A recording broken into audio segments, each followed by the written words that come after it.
Thank you.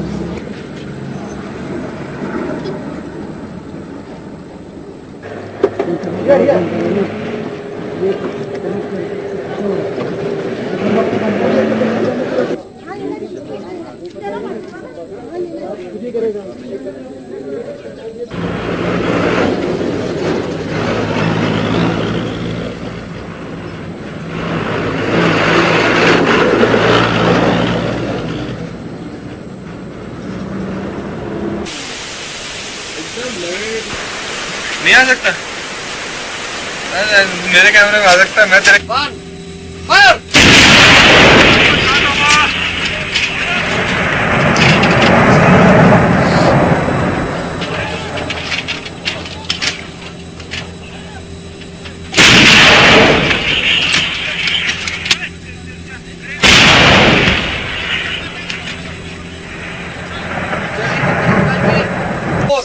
6 mil.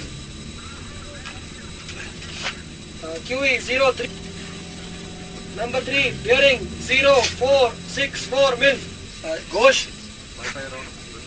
सभी 5-5 round prepare करो. Number 1, 2, bearing 0466 mil.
Our mounting aversion to the idea of Pakistan spending any money towards new-built F-16C D Block 52+ is no secret, and our strong support for the JF-17 Thunder is well established.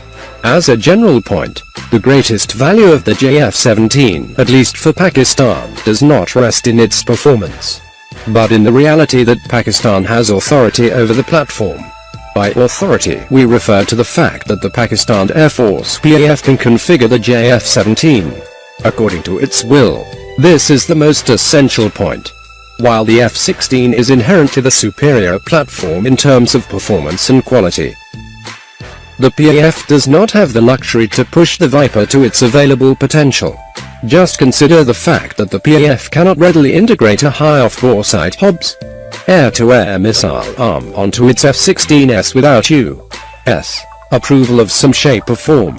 Even Hobbs arm that have been technically cleared for the F-16, such as the IRIS-T developed by the German company DLBGT, cannot be configured onto the PAF's F-16S without the U.S. approval. It would basically have to wait on America's willingness to release the comparable AIM-9X. And this story is repetitive. The PAF's F-16s have yet to be equipped with standoff weapons. So, anti-ship missiles ASHM and anti-radiation missiles ARM. On the other hand, despite the JF-17's comparatively limited performance, the PAF has been able to arm the JF-17 with the C-802 ASHM, and has the H-2H-4 SO and Ma-1 arm in the pipeline, if not in the process of integration. And as we have repeatedly stated in earlier articles, it is the JF-17 that has a Hobbs arm, active electronically scanned array AESA radar, infrared search and track IRSD, and air-launched cruise missile ALCM integration in the pipeline, not the PAF's F-16S. What benefit does the F-16's multi-role prowess offer the PAF when that prowess is gradually eroding in the face of the Indian Air Force IAF and Indian Navy iodine mononitride's impressive qualitative advancements?